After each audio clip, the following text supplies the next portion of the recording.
Hi friends and followers, ఎలా ఉన్నారు? మనమంతా సంతోషంగా ఆరోగ్యంగా ఉండాలని, ఆ శంకు చక్రధరుని చల్లని చూపులు మన అందరిపైన ఉండాలని, మనం చేసే ప్రతి పనిలోనూ ఆ సాయినాథుడి కరుణా కటాక్షాలు, దివ్యానుగ్రహం మనకు ఎల్లప్పుడూ తోడుగా ఉండాలని మీ అందరి తరపున నేను కూడా బాబా గారిని కోరుకుంటున్నాను. ఫ్రెండ్స్, మన ఛానల్ ఎవరైనా ఫస్ట్ టైం చూస్తుంటే సబ్స్క్రైబ్ చేసుకొని ఒక లైక్ ఇవ్వండి. దానివలన మన సాయినాథుని వీడియోస్ సమస్యల్లో ఉన్న మరికొంతమంది సాయి బంధువులకు చేరతాయి. బాబాగారు మనతో చెప్పే ఆ దివ్య వాక్కులను వినటం వలన బాబాగారి దివ్య అనుగ్రహంతో పాటు మనసుకు సంతోషము, మనం కోరుకున్నవి నెరవేరతాయి అనే ఆనందంతో పాటు బాబాగారు మన కష్టకాలంలో మనతో పాటే ఉన్నారు అనే నమ్మకం కూడా కలుగుతుంది. శ్రద్ధ సబూరితో ఉండండి. బాబాగారికి మన ప్రతి కష్టము తెలుసు. ఆ కష్టం నుండి మనల్ని ఎలా తప్పించాలో కూడా బాబాగారికి తెలుసు. ఒక్క విషయం చెప్పాలి అంటే, బాబాగారు ఎప్పుడైనా మనల్ని పరీక్షిస్తారే తప్ప ఎప్పుడూ కూడా మనల్ని బాధ పెట్టరు. సంపూర్ణమైన విశ్వాసంతో, భక్తితో మనం చేసిన పూజలు ఫలించాలని, మన అందరి కోరికలు నెరవేరాలని మనస్ఫూర్తిగా బాబాగారి పాదాలనంటే మనందరి తరపున బాబాగారిని కోరుకుంటున్నాను. ఈరోజు బాబాగారు ఒక చక్కటి సందేశాన్ని మనకు తెలియజేస్తున్నారు. భక్తితో, శ్రద్ధతో బాబాగారు మనతో చెప్పే సందేశాన్ని వినేందుకు ప్రయత్నం చేద్దాం. తల్లి, నిన్ను నేను దీవిస్తూ ఒక శుభవార్తను చెప్పబోతున్నాను.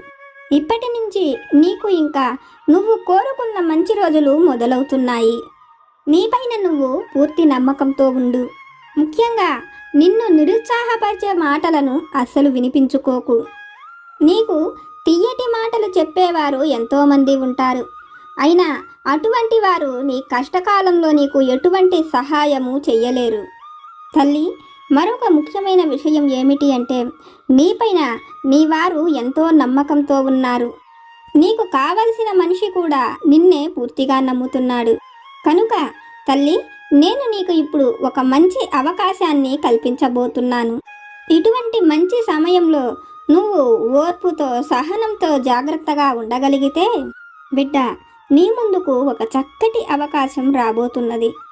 ఆ అవకాశంతో నిన్ను చిన్నచూపు చూసిన వారందరికీ నీ విలువ అర్థమవుతుంది. తల్లి, అలా నీ మాటకు విలువ పెరిగేలా నేను నీకు గొప్ప అవకాశాన్ని కల్పించబోతున్నాను. అలాగే నేను నీకు ఒక ముఖ్యమైన విషయాన్ని కూడా తెలియజేయబోతున్నాను.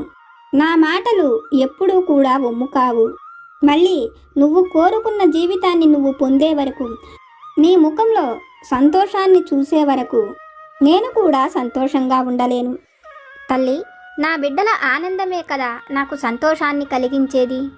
కనుక నేను నీ ముందుకు తెచ్చే ఈ గొప్ప అవకాశాన్ని చాలా జాగ్రత్తగా ఉపయోగించుకో. మళ్ళీ మళ్ళీ ఇటువంటి గొప్ప అవకాశము రాకపోవచ్చు.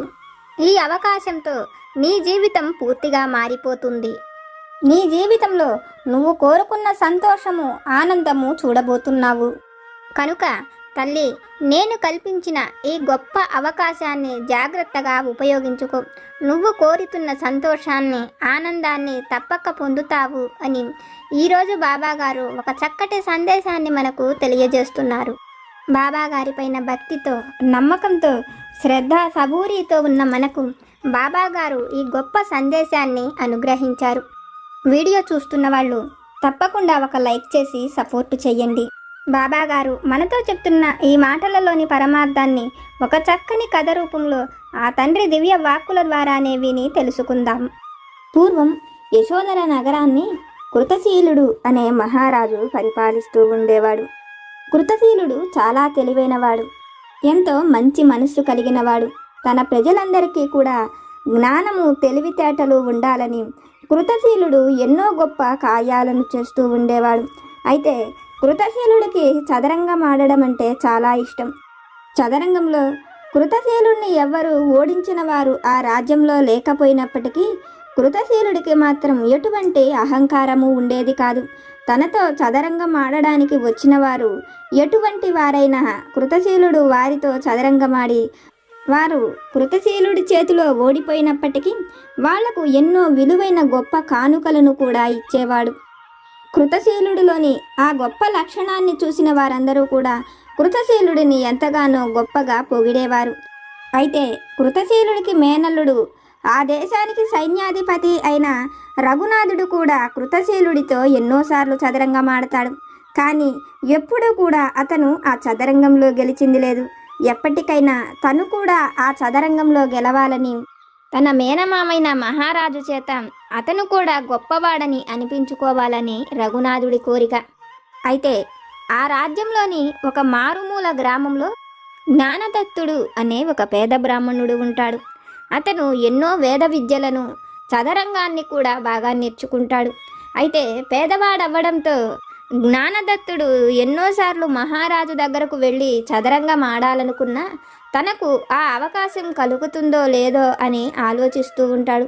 అయితే జ్ఞానదత్తుడికి గురువైన అతను మాత్రం జ్ఞానదత్తుడిని చూసి, నువ్వు నేర్చుకున్న విద్య నిన్ను మహారాజు దగ్గరకు చేరవేస్తుంది. నువ్వు మహారాజుతో ఆడాలనుకున్న ఆ చదరంగాన్ని తప్పకుండా ఆడతావని, నువ్వు మహారాజు పైన ఆ ఆటలో విజయాన్ని కూడా సాధిస్తావని జ్ఞానదత్తుడికి చెప్పి, ఒక్కోసారి మనకు విజయం కంటే కూడా ఆలోచన ఎంతో మేలు చేస్తుందని, నువ్వు నీ ఆలోచనలతోనే మహారాజు వరకు చేరుకోమని జ్ఞానదత్తుడికి చెప్పి జ్ఞానదత్తుడిని ఆ గ్రామం నుంచి పంపిస్తాడు.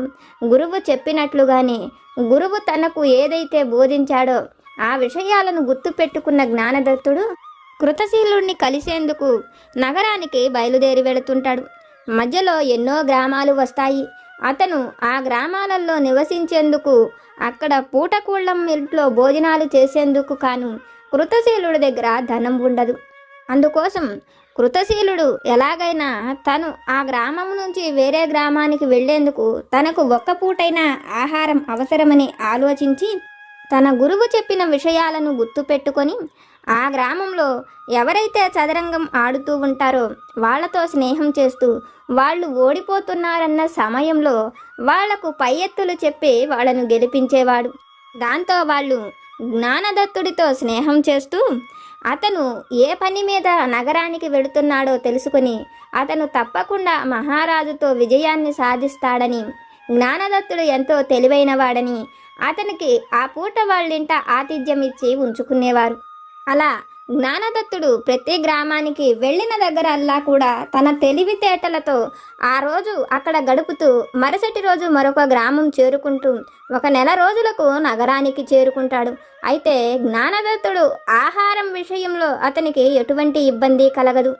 నగరానికి చేరుకున్న జ్ఞానదత్తుడు తన తెలివితేటలతో అదే విధంగా మహారాజును కలుసుకోవచ్చని ఆశపడతాడు.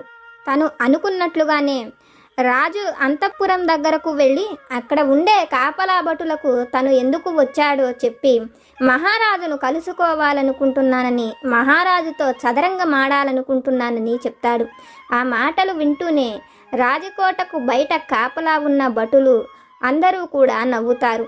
మహారాజును కలవడం కోసం అతను వచ్చానని చెప్పిన ఆ మాటలను విని లోపలకు వెళ్ళి మంత్రికి కూడా చెప్తారు. మంత్రి బయటకు వచ్చి జ్ఞానదత్తుడి బట్టలను, అతని ఆకారాన్ని చూసి, నువ్వు మహారాజుతో చదరంగమాడటానికి వచ్చావా? మహారాజుతో చదరంగమాడడానికి వచ్చావంటే ఎంతో గొప్పవాడు అయి ఉంటాడని మేము అనుకున్నాము. కానీ నీకు నీ ఒంటిపైన ఒక వస్త్రం, నీ భుజం పైన మరొక వస్త్రం తప్ప నీ చేతుల్లో ఏమీ లేవు. నువ్వు మహారాజుతో ఏ విధంగా చదరంగం ఆడగలవు? అసలు నీ వస్త్రాలను చూసుకున్నావా అని అతడిని అవమానించి, మహారాజు దగ్గరకు వచ్చే వాళ్ళందరూ మహారాజుకు ఎన్నో విలువైన కానుకలను, పండ్లను తీసుకొని వస్తారని, కనీసం నీకు నీ ఒంటి మీద వస్త్రాలు కూడా మంచివి లేవని, నువ్వు మహారాజుతో చదరంగం ఆడటం ఏమిటంటూ జ్ఞానదత్తుణ్ణి అవమానిస్తూ మంత్రి సుబుద్ధి జ్ఞానదత్తుణ్ణి అక్కడ నుంచి వెళ్ళిపోమని చెప్తాడు. సుబుద్ధి మాటలు విన్న జ్ఞానదత్తుడికి ఎంతో బాధ కలుగుతుంది. అయితే తన గురువు చెప్పినట్లుగా మనం ఎప్పుడు మనలోని ఆకారాన్ని, మన పరిస్థితులను చూసి మనం వెనకడుగు వెయ్యకూడదని, మహారాజును కలిసి రావడమే అతని లక్ష్యమని, మహారాజును కలిసేంత వరకు గ్రామానికి రావద్దని, మహారాజుతో చదరంగం ఆడిన తరువాతే రమ్మనమని గురువు చెప్పిన మాటలు తనకు ఎప్పుడు గుర్తు ఉండేటప్పటికీ జ్ఞానదత్తుడు తిరిగి తన గ్రామానికి వెళ్ళకూడదని గురువు చెప్పినట్లుగానే మహారాజుతో చదరంగం ఆడిన తరువాతే వెళ్ళాలని గట్టి పట్టుదల ఏర్పడుతుంది. దానితో జ్ఞానదత్తుడిలో ఒక కొత్త ఆలోచన వస్తుంది. మహారాజును కలవాలంటే ముందుగా మహారాజు దగ్గర ఎవరైతే పని చేస్తున్నారో వాళ్లతో స్నేహంగా ఉండాలని జ్ఞానదత్తుడికి అనిపిస్తుంది. ఆ రోజు నుంచి ప్రతిరోజు కూడా రాజకోట వైపుకు వచ్చి జ్ఞానదత్తుడు కొంతసేపు అక్కడే ఉండి కాపలా కాచేవారితో స్నేహం చెయ్యటం, వాళ్ళ మంచి చెడులను మాట్లాడటం చేస్తూ ఉంటాడు. వాళ్ళల్లో మల్లయ్య అనే ఒక కాపలావాడు జ్ఞానదత్తుడికి మంచి స్నేహితుడు అవుతాడు. ఎందుకంటే మల్లయ్యకు దైవభక్తి ఎక్కువ. జ్ఞానదత్తుడు కూడా ప్రతిరోజు చెరువు దగ్గరకు వెళ్ళి స్నానం చేసి అక్కడే 3 పూటల సంధ్యావందనాన్ని చేస్తూ ఉండేవాడు. మల్లయ్య ఎప్పుడైనా ఆ చెరువు దగ్గరకు వెళ్ళినప్పుడు జ్ఞానదత్తుడు సంధ్యావందనం చేయటం చూసి వస్తూ ఉండేవాడు. అందువలన మల్లయ్య ప్రతిరోజు కూడా అతనితో స్నేహంగా మాట్లాడుతూ ఉండేవాడు. ఒకరోజు మల్లయ్యను కలిసేందుకు జ్ఞానదత్తుడు అక్కడకు వచ్చిన సమయంలో మల్లయ్యతో పాటు కాపలా ఉన్న మరొక వ్యక్తి ఇద్దరూ కూడా కలిసి చదరంగం ఆడుతూ ఉంటారు. ఆ చదరంగంలో ఎవరు గెలిస్తే వాళ్ళు వాళ్ళ నెల జీతాన్ని అవతల వారికి ఇవ్వాలి అని పందెంగా పెట్టుకుంటారు. ఆ పందెంలో మల్లయ్య ఓడిపోయే పరిస్థితికి వస్తుంది. అదంతా పక్కనే ఉండి చూస్తున్న జ్ఞానదత్తుడు మల్లయ్య ఓడిపోకుండా అతను ఏ కాయను కదిలిస్తే అతను గెలుస్తాడో ఆ విషయాన్ని చెప్తాడు. మల్లయ్య ఓడిపోయే చివరి సమయంలో జ్ఞానదత్తుడికి అతనికి ఒక మంచి ఉపాయాన్ని చెప్పి గెలిపించటం చూసి మల్లయ్య ఆశ్చర్యపోతాడు.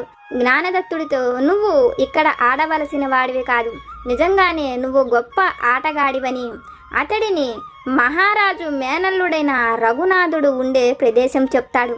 అక్కడికి వెళ్ళమని, రఘునాథుడికి కూడా చదరంగంలో ఆడాలని, అతను ఒక్కసారైనా మహారాజు చేతుల్లో ఓడిపోకుండా గెలవాలని కోరుకుంటున్నాడని, అతనికి కనుక సహాయం చేస్తే అతను తప్పకుండా నిన్ను మహారాజు దగ్గరకు తీసుకువెళతాడని చెప్తాడు. మల్లయ్య మాటలు విన్న జ్ఞానదత్తుడు, నన్ను ఆమె రాణిస్తుందా? నా వస్త్రాలను చూసి ఆమె రానివ్వదేమో. నువ్వు నన్ను ఆమె దగ్గరకు తీసుకువెళ్ళి నన్ను పరిచయం చెయ్యి. నువ్వు చెప్తే ఆమె తప్పక రాణిస్తుందని మల్లయ్యతో చెప్తాడు. మల్లయ్య అతను చెప్పినట్లుగానే నర్తకి సుందరవల్లి దగ్గరకు జ్ఞానదత్తుడిని తీసుకువెళతాడు.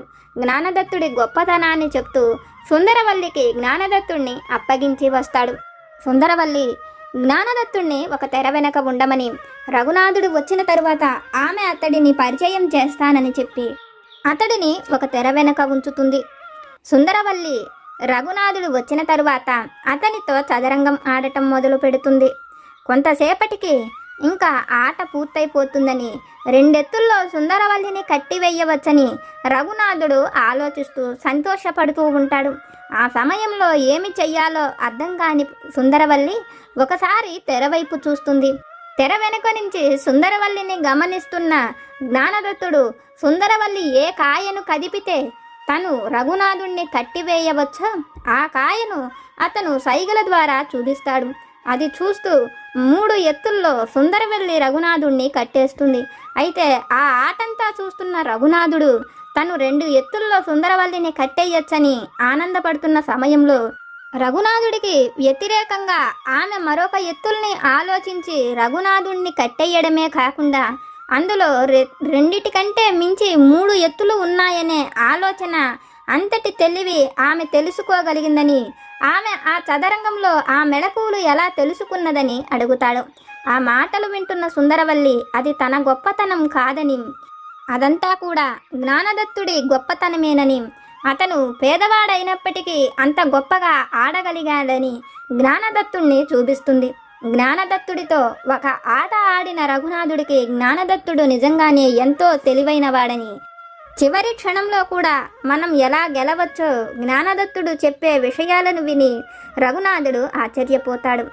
అతడిని చూస్తూ తన మేనమామైన కృతశీలుడితో ఆడమని, అతనితో ఆడితే ఇతను తప్పకుండా గెలుస్తాడని, ఇప్పటి వరకు కృతశీలుడిని ఎవ్వరూ ఓడించిన వారు లేరని, ఓడించకపోయినా ఎన్నో గొప్ప విలువైన బహుమతులను పొందారని, నువ్వు గెలిస్తే మహారాజు ఓటమి పాలైన దానికంటే కూడా అతను నువ్వు గెలిచావనే ఎక్కువ ఆనందపడతారని, తన నగరంలో కూడా ఇటువంటి గొప్ప తెలివి ఆలోచన కలిగిన వారు ఉన్నారని మహారాజు సంతోషిస్తాడని తన మేనమామైన కృతశీలుడి గురించి ఎన్నో గొప్ప విషయాలను చెప్తాడు.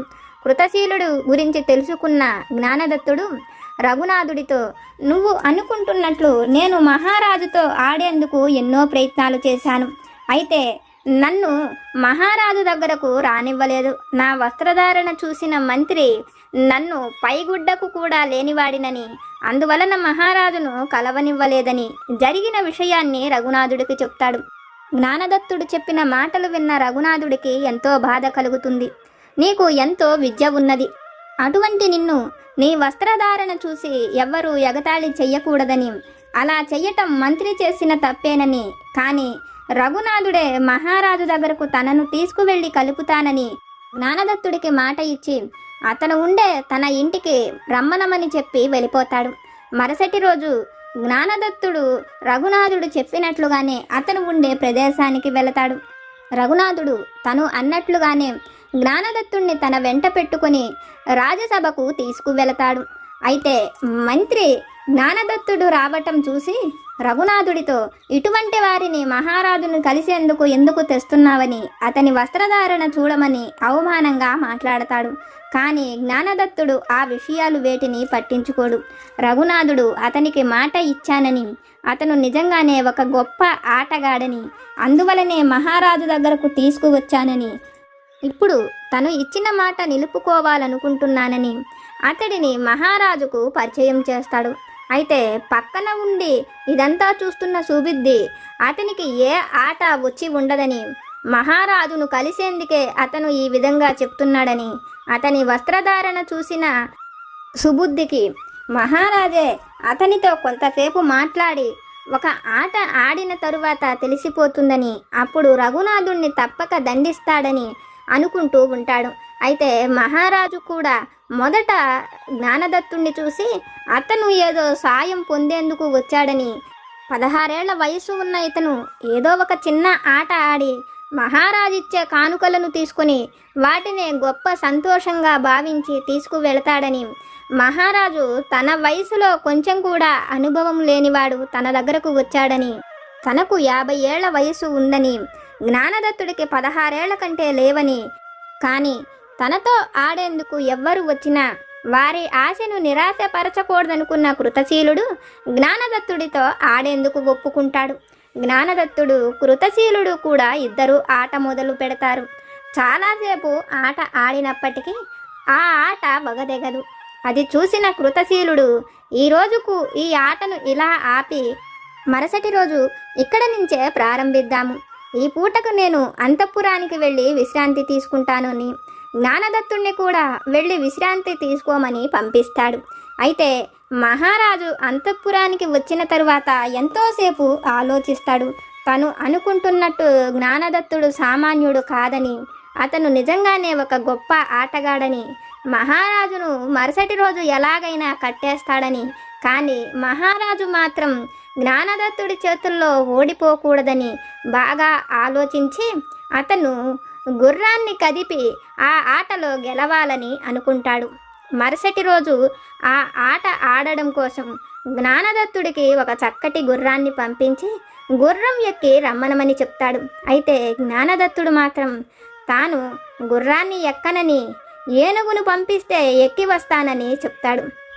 ఆ మాటలు విన్న ఒక సైనికుడు మహారాజు కృతశీలుడు దగ్గరకు వచ్చి, మీరు చెప్పినట్లుగానే జ్ఞానదత్తుడి దగ్గరకు వెళ్ళానని, ఆ బ్రాహ్మణుణ్ణి మీరు పంపిన గుర్రం ఎక్కి రమ్మనమని ఎన్నో విధాల ప్రాధేయపడ్డాను. కానీ ఆ బ్రాహ్మణుడు మాత్రం ముండికెక్కి, నేను గుర్రం ఎక్కిరాను, ఏనుగెక్కే వస్తాను, నా కోసం మీ రాజుగారిని ఏనుగునే తెమ్మనమను అని చెప్తాడు. ఆ మాటలు విన్న మహారాజుకు ఒక కొత్త ఆలోచన కలుగుతుంది. జ్ఞానదత్తుడు మహారాజు గెలిచేందుకు కావలసిన వాటిని తనకు చెప్పినట్లుగా అతనికి అనిపించి అతను ఆ అంతఃపురం నుంచి గబగబా తను ఆడే చదరంగపు గదికి వచ్చి చేరుకుంటాడు. ఆ గదిలో మహారాజు ఆట అంతటిని పరిశీలించి చూడగా ఆ ఆటలో మహారాజు గుర్రాన్ని కదిపితే తను తప్పకుండా ఓడిపోతాడని, ఏనుగును కదిపితే ఆట మొత్తం కట్టేసినట్లు అయిపోతుందని, జ్ఞానదత్తుడు ఓడిపోతాడని అర్థమవుతుంది. అది చూసిన మహారాజుకు ఆనందం కలిగి జ్ఞానదత్తుడిని తీసుకువచ్చేందుకు ఒక భద్రగజాన్ని పంపిస్తాడు. జ్ఞానదత్తుడు ఆ ఏనుగు ఎక్కి వస్తాడు. మహారాజు జ్ఞానదత్తుడు చెప్పినట్లుగానే ఏనుగును కదిపి జ్ఞానదత్తుడు ఆడే ఆ ఆటలోని కాయలన్నిటినీ కూడా కట్టేస్తాడు. అయితే ఇదంతా చూస్తున్న రఘునాథుడు ఆశ్చర్యపోతాడు. జ్ఞానదత్తుడు తను అనుకుంటున్నట్లు మహారాజు చేతుల్లో ఓడిపోయేవాడు కాదని, కానీ ఇలా ఎలా జరిగిందని, జ్ఞానదత్తుడి గురించి తను తెలుసుకున్న విషయాలను, తను విన్న విషయాలను చూసిన రఘునాథుడికి ఆశ్చర్యం కలుగుతుంది. అయితే అక్కడే ఉన్న మహారాజు జ్ఞానదత్తుడితో, ఈ ఆటలో గెలిచింది కూడా నువ్వే. నేను ఏ కాయను కదిపితే ఆ ఆటలో గెలుస్తానో నువ్వు నాకు ముందుగానే చెప్పావు. నేను గుర్రాన్ని కదిపి ఉంటే నువ్వు తప్పకుండా నా కాయలను కట్టేసి నేను ఆటలో ఓడిపోయేట్లు చేసేవాడివి. కానీ నువ్వు ఓడిపోతూ నన్ను గెలిపించావు. నాకు ఇది మరింత సంతోషాన్ని కలిగించిందని, నేను ఇప్పటి వరకు ఎన్నో ఎత్తులు వేసి అందరినీ కట్టేశాను. కానీ ఈ ఆటలో నువ్వే నాకు పై ఎత్తును నేర్పి నాకు మంచి ఆలోచనను కలిగించావు. కాబట్టి నువ్వు ఏది అడిగినా నేను ఇస్తానని, అవసరమైతే అర్ధరాజ్యాన్ని కూడా ఇస్తానని, అతడికి ఏది కావాలో చెప్పమని అడుగుతాడు. జ్ఞానదత్తుడు మహారాజు మాటలు వింటూ తనకు వజ్ర వైడూర్యాలు కానీ ఏవి విలువైనవి ఏమీ అవసరం లేదని, తనకు కొంత ధాన్యాన్ని ఇప్పిస్తే చాలని కోరతాడు. ఆ మాటలు వింటూనే సభలోని వారంతా కూడా నవ్వుతారు. అతనికి పైన వస్త్రాలే కాదు, జ్ఞానం కూడా, ఆలోచన కూడా లేదు. చదరంగంలో గెలిచి ఉండొచ్చు, కానీ మహారాజు దగ్గర ఎన్నో విలువైన బంగారు కానుకలు ఉన్నాయి. అతను అడిగితే అర్ధరాజ్యాన్ని కూడా ఇస్తానంటున్నాడు. కనీసం ఒక 4 గ్రామాలను అడిగినా కూడా అతనికి ఆహారానికి కొదవుండదు. అతని జీవితం అంతా కూడా సంతోషంగా బ్రతకవచ్చు. కానీ వేటిని అడగకుండా ఒడ్లు అడగడమేమిటని అందరూ ఒకరిలో ఒకరు చెప్పుకుంటూ నవ్వుకుంటూ ఉంటారు. అయితే కృతశీలుడు మాత్రం జ్ఞానదత్తుడు ఒడ్లును అడగటం చూసి ఆశ్చర్యపోతాడు. జ్ఞానదత్తుడికి కొంచెమైనా ఆలోచన ఉందా? అతను అడిగితే ఎన్నో విలువైన వాటిని ఇస్తాను కదా, ఒడ్లును అడగడం ఏమిటనుకొని కృతశీలుడు జ్ఞానదత్తుడితో అతనికి ఎన్ని ఒడ్లు కావాలో అన్ని ఒడ్లను ఇస్తానని, ఎన్ని కావాలో చెప్పమని మహారాజు కృతశీలుడు జ్ఞానదత్తుడిని అడుగుతాడు.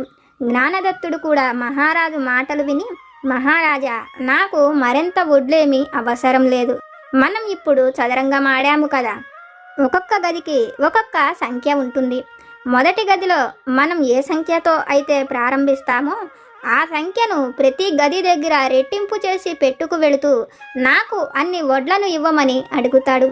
జ్ఞానదత్తుడి మాటలు విన్న కృతశీలుడు కూడా జ్ఞానదత్తుడు అడిగినట్లుగానే ఆ గదుల ప్రకారం వడ్లను రెట్టింపు చేసి పెట్టి ఇవ్వమని చెప్తాడు. అయితే ఇదంతా చూస్తున్న రఘునాథుడికి కూడా జ్ఞానదత్తుడికి తెలివితేటలు ఉన్నాయా లేవా, అసలు ఈ విధంగా అడుగుతున్నాడు ఏమిటో, ఇది ఎటువైపుకు పరిణమిస్తుందో చూడాలని, జ్ఞానదత్తుడి ఆలోచన ఏమిటో తెలుసుకోవాలని, జ్ఞానదత్తుడు మనం అనుకుంటున్నట్లు సామాన్యుడు కాడని రఘునాథుడికి అనిపిస్తుంది. ఇదంతా చూస్తున్న మంత్రికి కూడా జ్ఞానదత్తుడు దేనికి పనికిరానివాడని, అందుకే ఈ విధంగా కోరుకున్నాడని అనుకుంటాడు. అతనికి వస్త్రాలే కాదు, ఆలోచన కూడా లేదని నవ్వుకుంటూ ఉంటాడు. అయితే ఆ రోజు సాయంత్రానికి 2 భటులు మహారాజు దగ్గరకు వరుస్తారు. మహారాజు వాళ్ళ ఇద్దరినీ చూస్తూ ఆ బ్రాహ్మణుడు అడిగినట్లుగానే ధాన్యాన్ని లెక్కపెట్టి ఇచ్చారా అని అంటాడు. అందుకు భటులిద్దరూ కూడా, మహారాజా, ఆ జ్ఞానదత్తుడు సామాన్యుడు కాదు. అతను కోరుకున్నంత ధాన్యాన్ని మనం ఇవ్వాలి అంటే మనకు మరొక 15 సంవత్సరాల పంట కావాలి. ఇప్పటికే మనం దాచిన 5 సంవత్సరాల పంటంతా కూడా అయిపోయింది. లేదా మరొక 5 రాజ్యాలను ధాన్యమైన అప్పటికే తెచ్చుకోవలసి ఉంటుందని, ఆ ధాన్యమంతా కూడా ఆ చదరంగపు గదులలో 1 వంతు కూడా రాలేదని, ధాన్యాగారంలో ఉన్న ధాన్యమంతా అయిపోయినదని చెప్తాడు. ఆ మాటలు వింటూనే కృతశీలుడు జ్ఞానదత్తుడు సామాన్యుడు కాదని, జ్ఞానదత్తుడు మరొకసారి తనను పరీక్షించేందుకే ఈ విధంగా అడిగాడని తెలుసుకుని మహారాజు ఆ క్షణానికి ఏమీ మాట్లాడకుండా మరుసటి రోజు మహారాజు పంచకళ్యాణి గుర్రాన్ని ఎక్కి జ్ఞానదత్తుడు ఉండే దగ్గరకు వెళతాడు. జ్ఞానదత్తుణ్ణి కూడా తన గుర్రం మీదకు ఎక్కి కూర్చోమని చెయ్యందిస్తాడు. తనతో పాటే జ్ఞానదత్తుణ్ణి కూడా రాజ్యసభకు తీసుకువస్తాడు. జ్ఞానదత్తుణ్ణి సింహాసనం పైన కూర్చోపెట్టి మహారాజు జ్ఞానదత్తుడు ఎదురుగా నిలబడి, నాయనా, నువ్వు వయసులోనే చిన్నవాడివి, కానీ నువ్వు ఎంతో గొప్ప జ్ఞానివి. మరొకసారి నీ తెలివితేటలు, నీ జ్ఞానాన్ని చూపించేందుకు నన్ను ఈ విధంగా కోరావు. కానీ నువ్వు కోరినంత ధాన్యాన్ని నేను ఇవ్వలేను. ఈ రాజ్యమంతా నువ్వే తీసుకో అంటూ మహారాజు జ్ఞానదత్తుడితో చెప్తాడు. జ్ఞానదత్తుడు మహారాజు మాటలు వింటూనే పైకి లేచి నిలబడి, మహారాజా, మీరు అనుకుంటున్నట్లు నాకు ఏ రాజ్యము అవసరం లేదు, అంత ధాన్యం కూడా నాకు అవసరం లేదు. నేనేంటో తెలిపేందుకే ఈ విధంగా చేశానని, ఎప్పుడూ కూడా ఎదుటివారి పరిస్థితులను, వారు ఉండే విధానాలను చూసి వాళ్లను మనం అంచనా వేయకూడదు. వాళ్ళ స్థితిగతుల గురించి మాట్లాడకూడదు. వారి స్థాయిని, పరిస్థితులను చూసి మాట్లాడకూడదు. మహారాజా, ఈ దేశాన్ని పరిపాలించేందుకు మహారాజు ఎంతో అవసరం. తెలివితేటలు, జ్ఞానము ఉంటే ఒక 2 మంచి సలహాలను ఇచ్చి దేశం అభివృద్ధికి తోడ్పడాలని మహారాజైన మీరే ఈ దేశాన్ని పరిపాలించాలంటూ కృతశీలుణ్ణి ఆ సింహాసనం పైన కూర్చోపెడతాడు. జ్ఞానదత్తుడి మాటలు విన్న కృతశీలుడికి, జ్ఞానదత్తుడు తనకు సలహాదారుడిగా ఉంటే తన రాజ్యం మరింత అభివృద్ధి చెందుతుందని, జ్ఞానదత్తుడు చెప్పిన ప్రతి మాట నిజమేనని, ఎదుటివారి స్థితిగతులను చూసి ఎప్పుడూ అంచనా వేయకూడదని, తన చుట్టూ ఉండేవారిలో మార్పు రావడం కోసమే జ్ఞానదత్తుడు ఆ విధంగా కోరాడని తెలుసుకుని, జ్ఞానదత్తుడిని తనకు సలహాదారుడిగా ఉంచుకొని అతనుకు ఎన్నో విలువైన కానుకలను, గొప్ప బహుమతులను ఇస్తాడు. వాటన్నిటినీ కూడా జ్ఞానదత్తుడు తనకు అంతటి జ్ఞానం కలగడానికి కారణమైన గురువుకు, తల్లిదండ్రులకు అప్పగిస్తాడు. తను ఇంత గొప్ప స్థానంలో ఉండడానికి కారణం తన గురువు చెప్పిన మాటలేనని, తను నమ్ముకున్న దైవం తనకు తోడుగా ఉన్నదని, అమ్మవారి అనుగ్రహం వలనే తను ధైర్యంగా తను అనుకున్నది పొందడం కోసం ఎన్నో శ్రమలను అనుభవించానని, తను కోరుకున్నట్లుగా తన సంకల్ప బలమే తనను అక్కడ వరకు చేర్చిందని, తను ఆ విధంగా అక్కడకు చేరేందుకు ఆ భటుడు తనకు సహాయం చేశాడని జ్ఞానదత్తుడు సంతోషపడుతుంటాడు. జ్ఞానదత్తుడిని చూస్తున్న రఘునాథుడు కూడా జ్ఞానదత్తుడు సామాన్యుడు కాదని, అతనికి ఎంతో వినయము, జ్ఞానము ఉన్నదని, అందుకనే మహారాజు అతడిని సలహాదారుడిగా నియమించుకున్నాడని రఘునాథుడికి అర్థమవుతుంది.